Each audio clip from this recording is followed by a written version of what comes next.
Boa noite, pessoal. Estamos de volta depois das férias para começarmos mais uma série. E, em continuidade, a última série que fizemos do livro de Daniel, seguindo esse caminho de estudos a respeito de profecias, nós vamos entrar a partir de agora no estudo do livro de Apocalipse, continuando esse percurso. Apenas como referência para a gente entender o percurso nosso, a ideia do estudo é um estudo de todos os capítulos, portanto, quase um modelo verso a verso no estudo do livro de Apocalipse. E hoje, particularmente, a gente não entra no livro de Apocalipse, a gente vai trabalhar uma questão introdutória, que é importante para a referência de tudo aquilo que a gente vai ver depois, enquanto estudo do livro, até para que a gente tenha não só o foco adequado, bem calibrado sobre o que a gente vai ver e como vamos estudar, como também dirimir alguns riscos pertinentes ao estudo de profecias que usualmente acontecem quando a gente perde o foco. Então, hoje a ideia é a gente fazer uma grande introdução, um desenho mais amplo de introdução a respeito de profecias e, obviamente, enquanto vamos falando disso, algumas questões estruturais do texto do livro de Apocalipse, no sentido de entender metodologia, no sentido de entender a tipologia do livro e, obviamente, também vamos continuar esse percurso de introdução no nosso próximo estudo, mas aí focado no capítulo 1 e a introdução particular do texto do livro de Apocalipse. Hoje uma introdução mais da questão profética, bíblica, para entendermos a visão e o modelo que vamos adotar enquanto estudo. Ok? Posto isso como introdução, vamos ao nosso estudo de hoje, nosso percurso de revisão destas questões macro da profecia, dessas questões macro da profecia bíblica, para entendermos essa fenomenologia profética, esse modelo de escrita que percorre o livro de Daniel e o livro de Apocalipse. Quando a gente pensa em profecias, via de regra, a primeira noção que as pessoas têm de profecia, e é óbvio que isso aconteça até por conta da própria nomenclatura e aplicação da nomenclatura profética, a palavra profecia, ela suscita na nossa mente essa ideia de tempo, essa visão de futuro, essa coisa de enxergar o que está para além do tempo. Não é errado pensar em profecias assim, mas profecia não é só isso. Profecia não tem a ver somente com essas questões. Profecia tem a ver com uma série de outros elementos que são importantes da gente pensar quando fala em profecias. Então, pensando essa questão profética, pensando um pouquinho nessa estrutura profética, a primeira coisa que eu acho que seja importante da gente ter como referência é a gente pensar a profecia de Apocalipse num plano um pouco mais geral, entendendo as profecias a partir do desenho bíblico postado para elas, ou seja, a maneira como a Bíblia aponta para essa questão das profecias.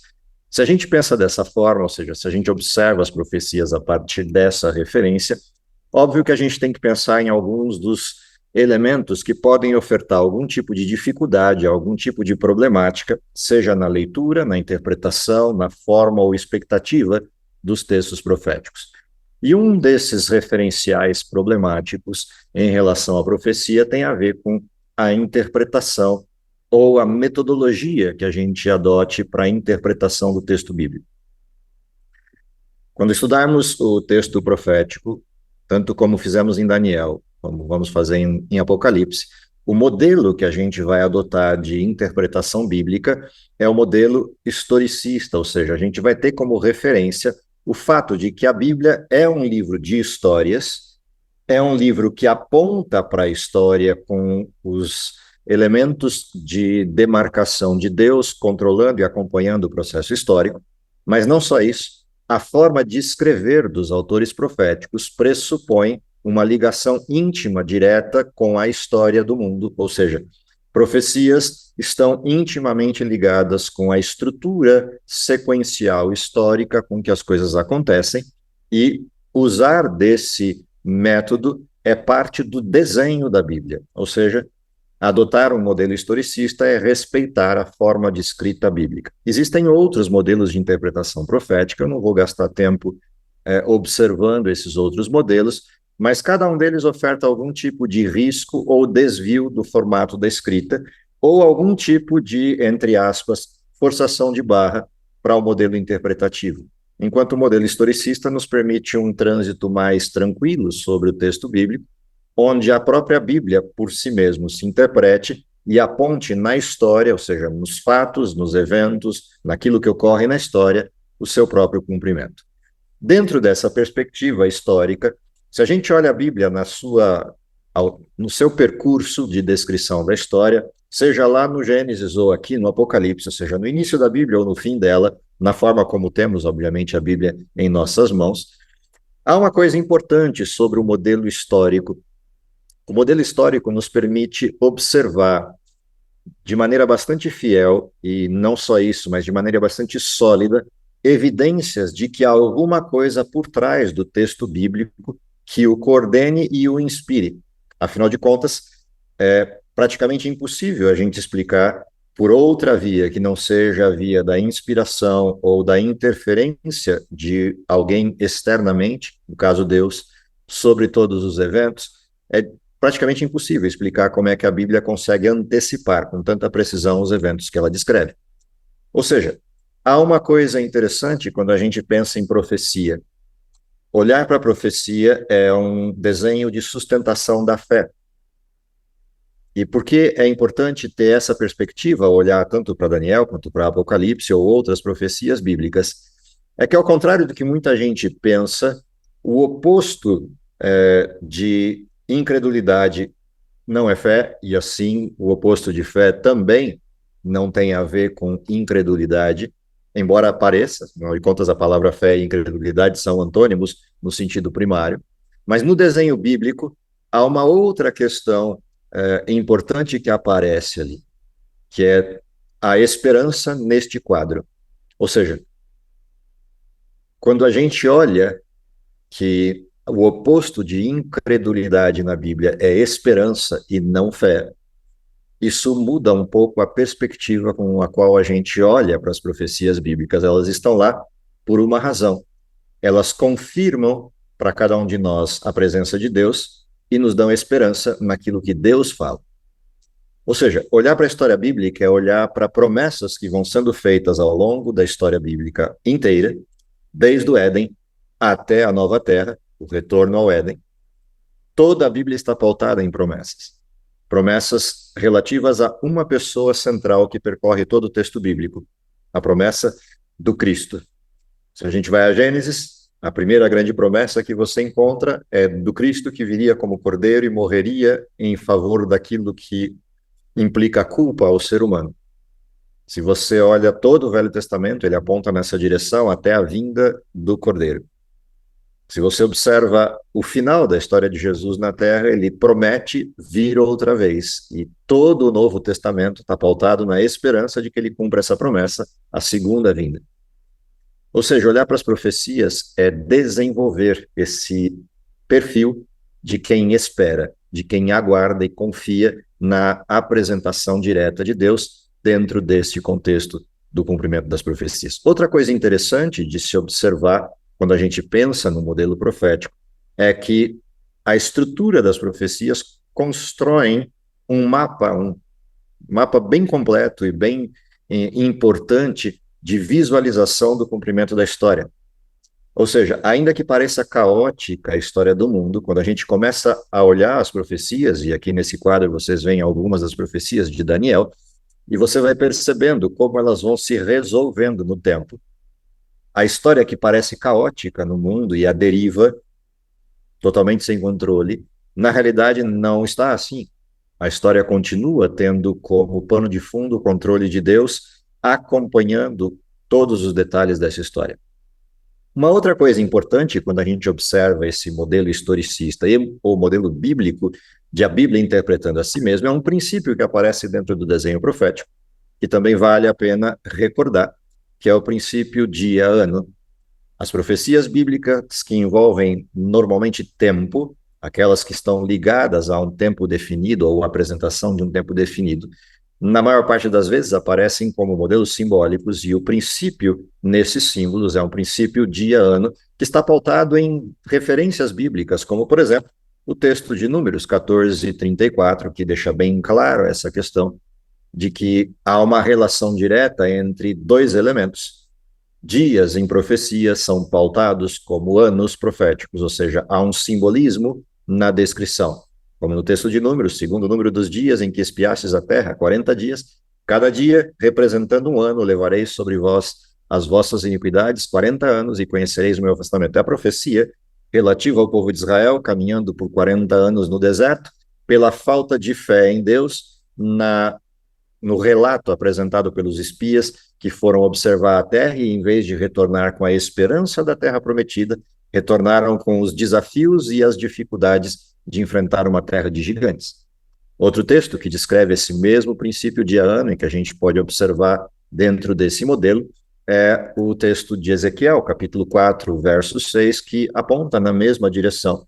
E quando tiveres cumprido esses dias, tornar-te-ás a deitar sobre o teu lado direito e levarás a iniquidade da casa de Judá 40 dias. Um dia te dei para cada ano.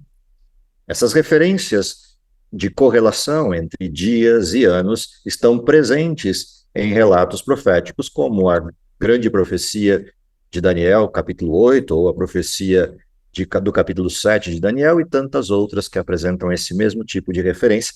E esse é um outro princípio que a gente vai adotar enquanto estudando o livro de Apocalipse, para algumas das profecias de Apocalipse, obviamente, que tenham como relação o tempo. Outra coisa importante na observação da simbologia profética é a gente perceber que os símbolos usados nessas escrituras proféticas, eles são recorrentes nos textos similares. Então, símbolos que a gente viu em Daniel estarão reproduzidos no livro de Apocalipse de maneira direta ou de maneira correlata, de maneira semelhante. Assim como uma outra característica presente nos desenhos proféticos são os longos períodos de tempo apresentados em profecias que descrevem a história. A gente percebe isso nas descrições dos impérios, lá em Daniel 2 e 7, mas também vai ver isso reproduzido no livro de Apocalipse, seja no capítulo 6, seja no capítulo 11, 12 e 13, em alusões ao texto de Daniel. Também uma outra coisa bastante peculiar do estudo de profecia são as expressões usadas, expressões essas que não raras vezes se repetem entre os livros. Como, por exemplo, as 2.300 tardes e manhãs, uma expressão interessante das profecias de Daniel, que toma emprestado um conceito de Gênesis, tarde e manhã, o primeiro dia. Ou a profecia de tempo, tempos e metade de um tempo, de Daniel 7, que aparece de novo no capítulo 12 de Apocalipse, ou no capítulo 11, ou no capítulo 13, de forma indireta, como uma referência a um tempo profético longo de cumprimento da história desses impérios descritos na simbologia anterior. Assim como, por exemplo, as 70 semanas de Daniel 9, apontando para a vinda do Messias. Ou seja, são características da estrutura profética, da terminologia profética, que dependem de um olhar para o desenho da história. Afinal de contas, esses longos períodos de tempo descrevem a história humana, de alguma maneira, de alguma forma, utilizando-se desses símbolos que representam personagens dessa história, ou reinos nessa história, ou impérios nessa história. Outra coisa importante quando se pensa em profecias é a gente pensar na tipologia como um elemento profético. E aqui não estamos pensando nos tipos de profecia, mas na tipologia sendo usada como um elemento da profecia, ou seja, o conceito ou o contexto de um tipo para um antítipo. Uma relação direta entre um personagem ou uma figura que tipifica outra. E aqui é uma coisa interessante, quando a gente observa esse modelo de escrita, esse formato, essa tendência de escrita e uso de tipologias, porque isso chama não só a nossa atenção, mas exige uma atenção bastante particular aos textos bíblicos. Afinal de contas, quando a gente tem um tipo que aponta para um antítipo ou vice-versa, no modelo de correlação, é necessário que a Bíblia descreva isso. E isso é um outro princípio importante da Bíblia como intérprete de si mesmo. Alguns desses exemplos de tipologias conhecidas do modelo bíblico como, por exemplo, em Mateus 12:40, a gente tem lá uma relação direta de tipificação entre Jonas e Jesus, ou o Cordeiro e Jesus, no texto de referência de João 19:36, fazendo alusão a elementos do Antigo Testamento. João 3,14, com a relação entre a serpente levantada no deserto e Cristo levantado na cruz. Romanos 5,14, apresentando Adão e Jesus numa correlação direta, o primeiro e o segundo Adão. João 1,29, Cordeiro como simbolismo de Jesus. Ou seja, há uma série de tipos e antítipos cruzando as referências bíblicas e que vão demandar nossa atenção para a compreensão no modelo.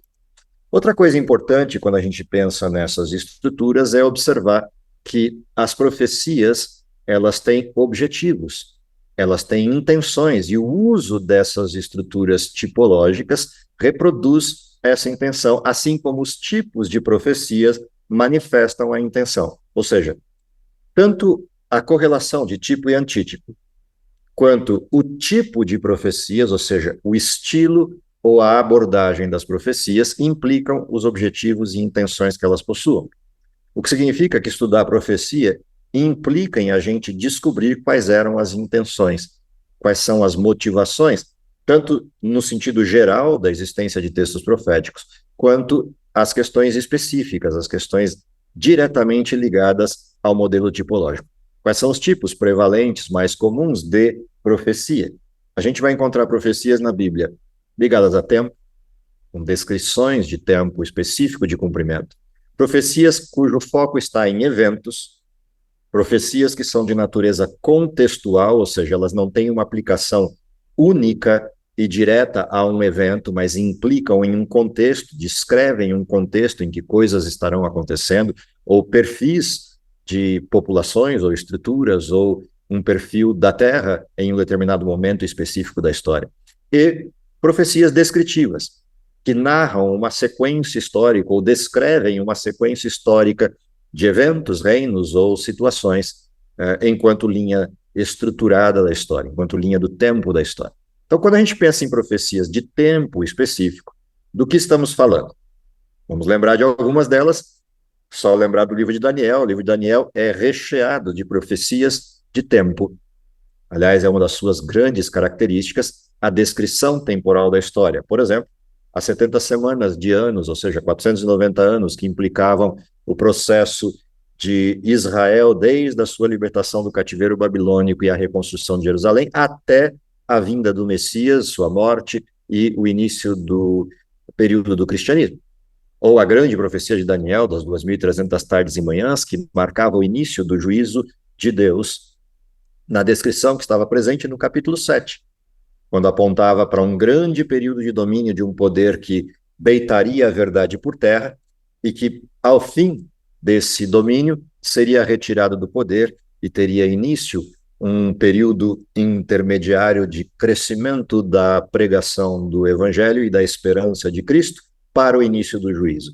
Ou seja, as referências temporais de Daniel ajudam a perceber a sequência dos elementos da história, principalmente da história ligada à promessa da vinda de Cristo, que é o grande objetivo das profecias do capítulo 7 e 8 de Daniel, apontando para o tempo do fim. O livro de Apocalipse também tem profecias de tempo, não tão amplamente estruturadas quanto a de Daniel, no sentido da sequência histórica, porque o objetivo principal do livro não está nesse foco, mas ele reproduz algumas das profecias de Daniel e outras profecias temporais relativas a alguns episódios da história, como, por exemplo, Apocalipse 2:10, Apocalipse 9:10, com profecias que tenham ligação com a estrutura de tempo, os 10 anos de perseguição de Diocleciano, ou 150 anos da expansão do Império Otomano, Apocalipse 9:15, com os 391 anos e 15 dias da supremacia turca, uma das profecias mais precisas da Bíblia, 1.260 anos como reprodução da profecia de Daniel capítulo 7, aparecendo lá em Apocalipse 11, 12 e 13. Apocalipse 11, verso 11, descreve uma profecia de 3 anos de supremacia do ateísmo e perseguição da Bíblia na França, assim como Apocalipse 8:1 apresenta lá uma referência temporal essa relativa a algo que aconteça no céu, como o silêncio de quase meia hora. Ou seja, Apocalipse também apresenta profecias de tempo que dependem do modelo ou do princípio dia-ano. Não vamos entrar em detalhes nessas profecias agora, porque vamos estudar isso com calma durante o livro. A ideia é a gente perceber como é que as nuances de escrita ou os estilos literários presentes no livro de Apocalipse se manifestam, assim como nas outras profecias bíblicas. Existe um outro tipo de profecias, ou de formatos de elementos proféticos, que são as descrições históricas, ou seja, profecias que descrevem, que narram episódios ou eventos sequenciais da história. A gente tem várias delas. O livro de Daniel tem algumas presentes quando apresenta a história do mundo resumida no livro de Daniel, a partir do capítulo 2, com os diversos reinos que vão sendo reproduzidos ali na representação da estátua, depois repetidos no capítulo 7, e por fim, repetidos mais uma vez com a exclusão de 2 desses reinos no capítulo 8, culminando no último modelo histórico, apresentando o Messias no capítulo 9. Também, se a gente observar o texto de Daniel, a gente vai perceber descrições de reinos presentes ali, com a expansão do mundo europeu depois da queda do Império Romano. São estruturas que narram a história, por exemplo, a queda de 3 reinos neste período, descrito de forma bastante interessante no texto. O livro de Apocalipse também apresenta profecias que descrevem, que narram grandes períodos da história com seus eventos e suas peculiaridades. Por exemplo, o livro de Apocalipse começa com uma descrição de 7 igrejas representando 7 grandes períodos do cristianismo e relata episódios ou questões importantes e características importantes de cada uma dessas fases. A profecia dos 7 selos, que reproduz o mesmo período das 7 igrejas, mas com características diferentes, voltadas para um outro tema, que é a questão dos impérios e perseguições ao povo de Deus nesse período, ou impérios contrários à vontade de Deus, seja na descrição dos períodos do Império Romano ou o que veio em sequência. As 7 trombetas, também como uma referência interessante de sequência histórica, ou seja, são profecias que narram detalhes e eventos de grandes períodos da história. Outro tipo de profecia que a gente vai encontrar na Bíblia são profecias que relatam eventos específicos, ou seja, com um direcionamento bastante focal a uma peculiaridade ou a um detalhe ou a um evento específico da história. Só relembrando algumas das que a gente vai percorrer ao longo do estudo, por exemplo, as 4 guerras que implicaram a queda do Império Romano, como Alarico e os Visigodos, Genserico, Átila e Odoacro, vamos ver cada uma delas depois, a ascensão islâmica no deserto da Arábia, os sultanatos turcos, o grande terremoto de Lisboa, sinais no sol, na lua e nas estrelas, queda do absolutismo, ou seja, uma série de eventos que as profecias vão apontando, eventos esses que nos permitem localizar não só a sequência das profecias, mas localizar em que tempo da história estamos em relação a estarmos próximos da vinda de Cristo, próximos do final da história, obviamente, sem nenhuma preocupação demarcatória de tempo, mas principalmente uma preocupação de apontamento da brevidade da vinda de Jesus. Assim como outras profecias que a gente vai ver no final do livro de Apocalipse, apontando eventos diretamente ligados à última parte da história, como o selamento do povo de Deus, a chuva serôdia, o derramamento do Espírito Santo, a sacudidura e outros tantos eventos ligados à história apocalíptica.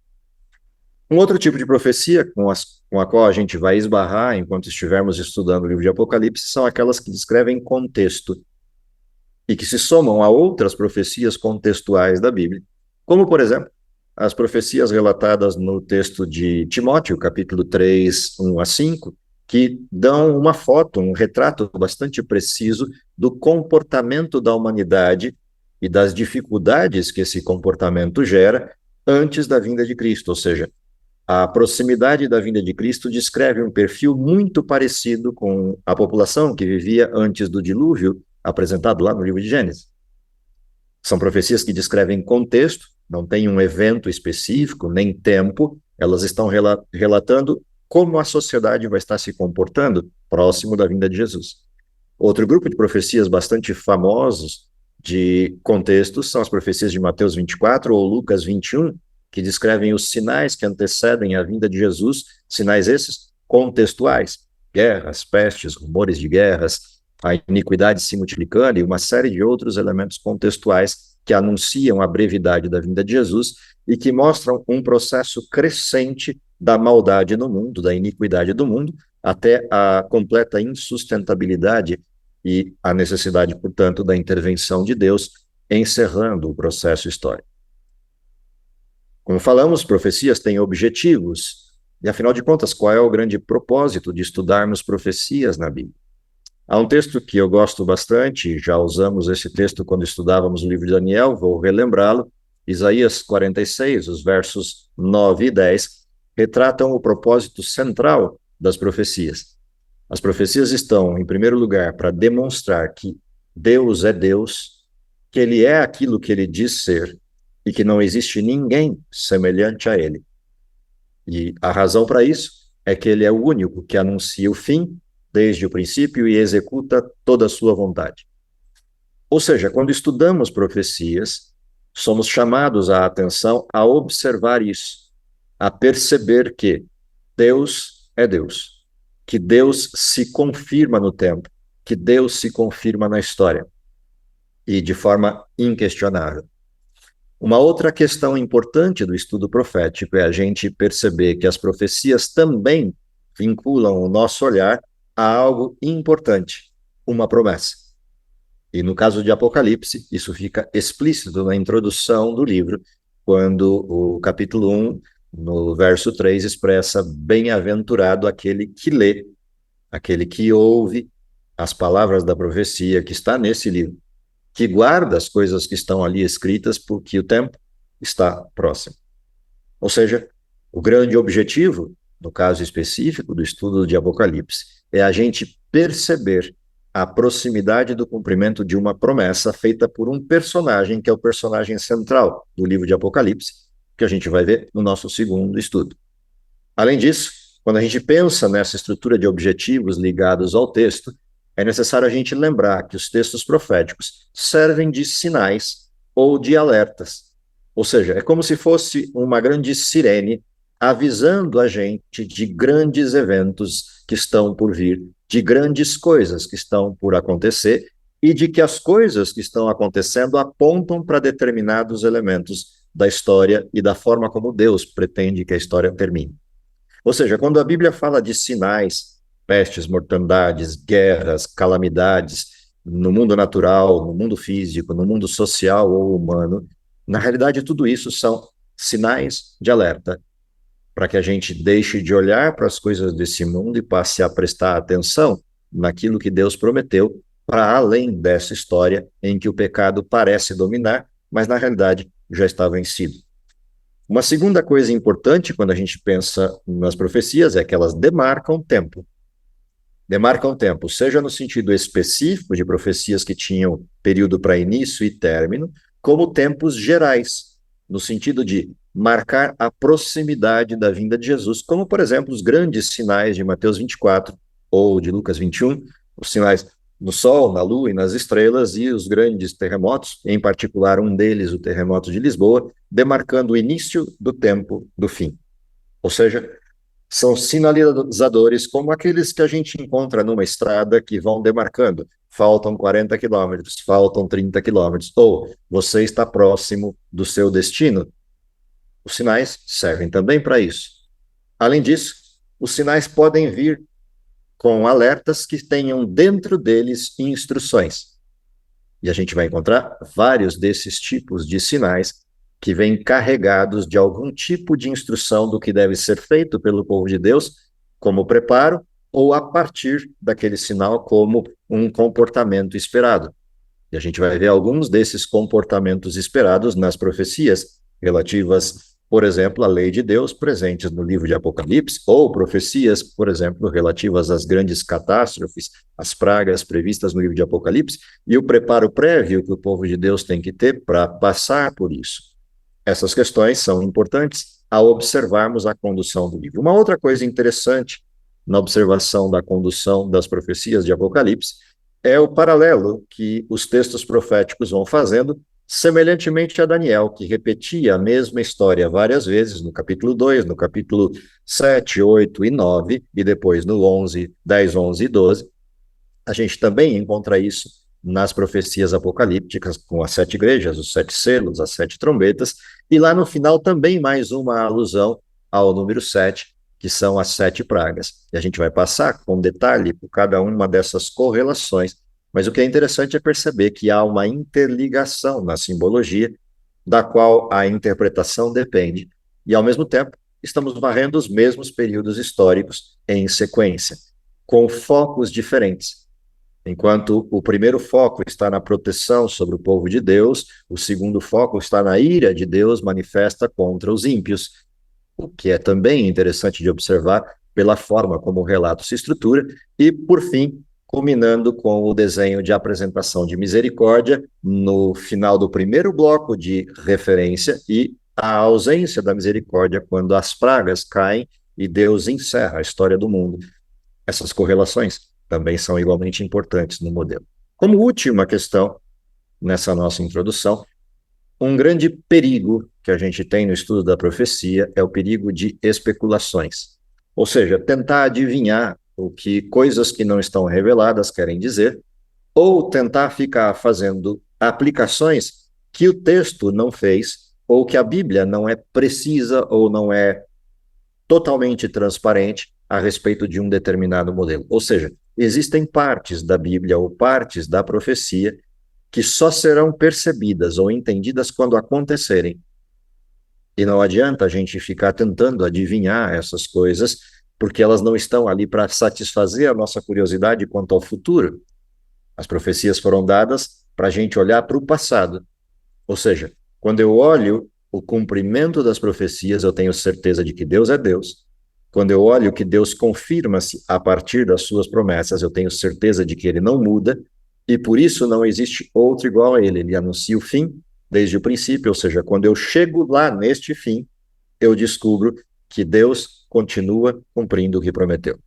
Portanto, as profecias não estão para adivinhar o futuro, até podem descrevê-lo, até podem nos preparar para esses eventos, mas o principal motivo da profecia é o nosso foco em Deus e a nossa confiança nele. Ou seja, ficar com especulações naquilo que não está revelado é caminhar por um trilho bastante pantanoso, bastante movediço, com possibilidades de afundamento e morte, no sentido de se perder completamente na interpretação do texto. Por isso, quando a gente observa eventos que estão acontecendo em nosso tempo, ou seja, sejam eventos mais visíveis, eventos bastante comentados, eventos que descrevem até elementos que se aplicam ao contexto de certas profecias da Bíblia, há um cuidado que a gente deve ter ao observar esses eventos enquanto acontecendo, principalmente aqueles que não têm descrição direta no modelo bíblico, mas contextual. É que, por mais impactantes que eles são eventos de contexto, são eventos que sinalizam coisas contextuais do mundo, mas sem correlação específica com o cumprimento profético. Porque toda vez que você pega algum desses eventos que vocês estão visualizando aí, de fatos históricos que vocês se lembram, alguns mais recentes, outros um pouco mais antigos, mas que, na época em que ocorreram, suscitaram uma série de debates a respeito de que aquilo cumpriria algum sinal específico, ou aquilo anunciava que Jesus estava às portas chegando nos próximos dias. E as pessoas olharam para esses eventos, os eventos passaram e a gente continua por aqui. O risco de aplicar para eventos contextuais questões diretas de profecia é que, na maioria, se não todas as vezes, a gente implica em algum modelo falso de interpretação. Como não correr esses riscos ou como se prevenir desses riscos? Algumas questões importantes da gente lembrar. Por exemplo, todas as profecias de tempo presentes na Bíblia já se cumpriram. Na realidade, para ser mais preciso, faltam algumas, pelo menos umas 2 ou 3, mas nenhuma delas diz respeito a coisas específicas do desenho histórico.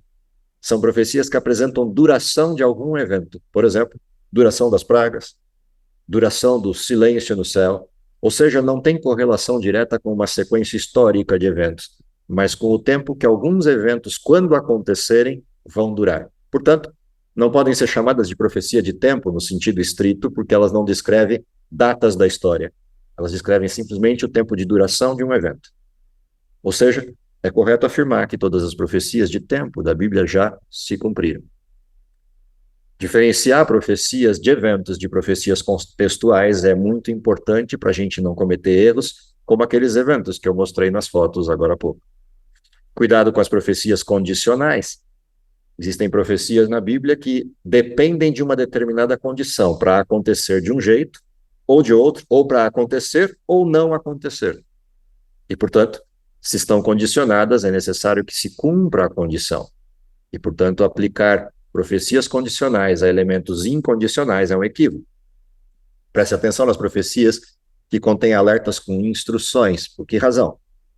O nosso foco deve estar principalmente nas instruções e não no alerta. Porque as instruções nos permitem uma modificação comportamental e a gente, às vezes, perde muito tempo no alerta e esquece a parte principal, que são as instruções. As profecias não se realizam de forma velada, escondida, ou seja, profecias são escancaradas no seu cumprimento. Portanto, eu não preciso ficar preocupado de que algo vai acontecer e eu não vou perceber. Se eu estiver preparado naquilo que foram as instruções dadas dentro dos alertas, quando as profecias acontecerem, eu sei o que ocorreu.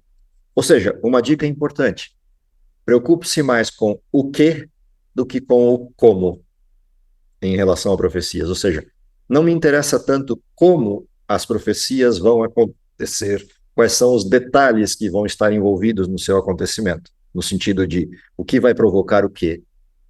Eu devo me concentrar no que da profecia, ou seja, qual é o fato que deve ocorrer, e não no como isso vai acontecer. Porque toda vez que eu foco como, eu corro o risco de ou achar que é impossível, ou me perder em derivações que não são necessariamente a profecia. Outra coisa importante é que Deus não vai suscitar outro movimento remanescente. A gente vai estudar sobre isso no livro de Apocalipse, principalmente no capítulo 12 e 14, e é importante lembrar disso. Estamos, de fato, no último tempo da história. Não haverá outro tempo depois desse. Não haverá outro grupo remanescente, ou seja, não haverá outro grupo proclamador das profecias de Deus que não este tempo em que estamos vivendo. Uma outra coisa importante dentro desse contexto é que as profecias estão disponíveis para a compreensão ampla do povo de Deus e não para um grupo seleto de iluminados. Ou seja, todo aquele que diligentemente se lança sobre a Bíblia com desejo de aprender tem acesso ao cumprimento e às profecias de Deus com disponibilidade de compreensão, porque quem dá a compreensão, em primeira instância, é o Espírito, na iluminação daquele que estuda as profecias. Outra coisa é que a compreensão das profecias da Bíblia tem uma característica crescente, ou seja, conforme o tempo vai andando na história, a compreensão dos elementos proféticos também se amplia, por várias razões. A primeira delas é pelo próprio estudo. Quanto mais as pessoas estudam, mais percepção das correlações textuais da Bíblia a gente tem. Mas não é só isso. A história, seguindo o seu curso, vai ofertando mais elementos que tornam mais fácil a compreensão de determinadas aplicações proféticas. Principalmente as profecias relativas ao tempo do fim, que está em curso. Ou seja, muita coisa que está escrita na segunda metade do livro de Apocalipse está por se cumprir no nosso tempo. E, portanto, os detalhes desse cumprimento nos são, de certa forma, velados. Velados não porque estão impedidos de compreensão, é porque nós estamos vivendo a história. E conforme a gente vai vivendo os pedaços da história, a ampliação da compreensão do texto é natural. Como eu falei, seja pelo estudo, seja pela própria luz que a história lança sobre os textos conforme ela vai se desenvolvendo. Portanto, há elementos na Bíblia que não têm interpretação fechada, até porque eles estão ocorrendo, eles ainda estão se desenvolvendo e a gente está assistindo isso.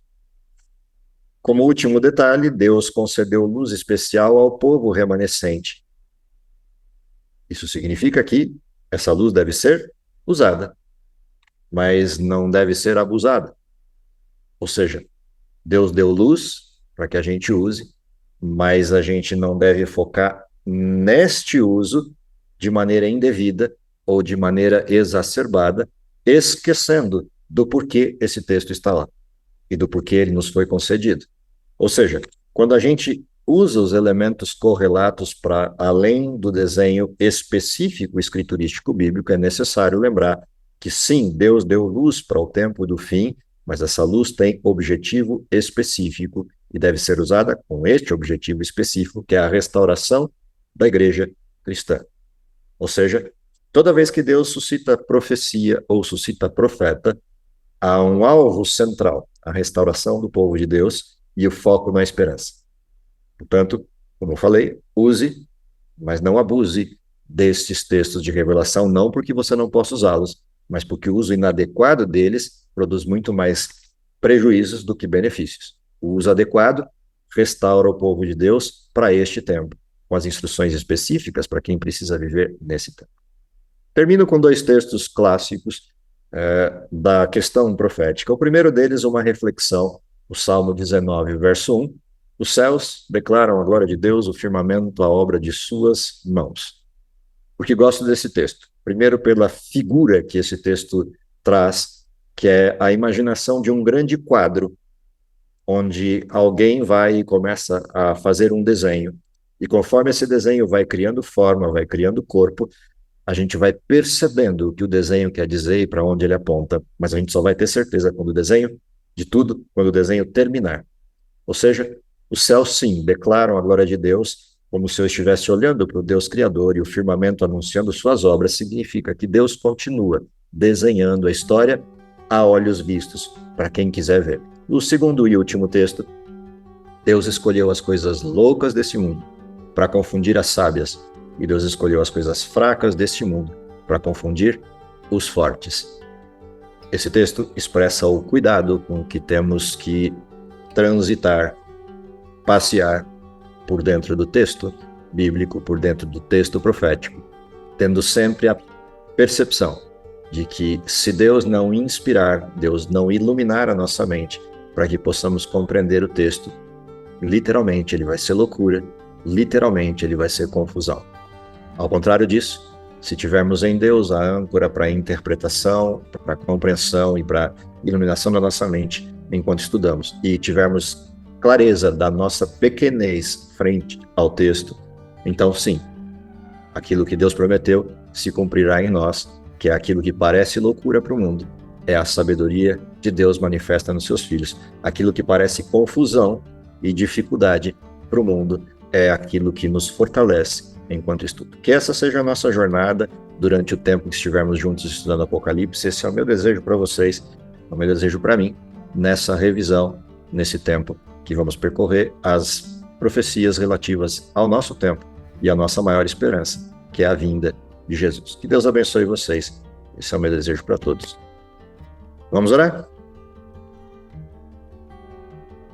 Querido Pai que está nos céus, te agradecemos pelo dom da vida, te agradecemos pela oportunidade de estarmos reunidos, ainda com liberdade, para estudarmos tua palavra.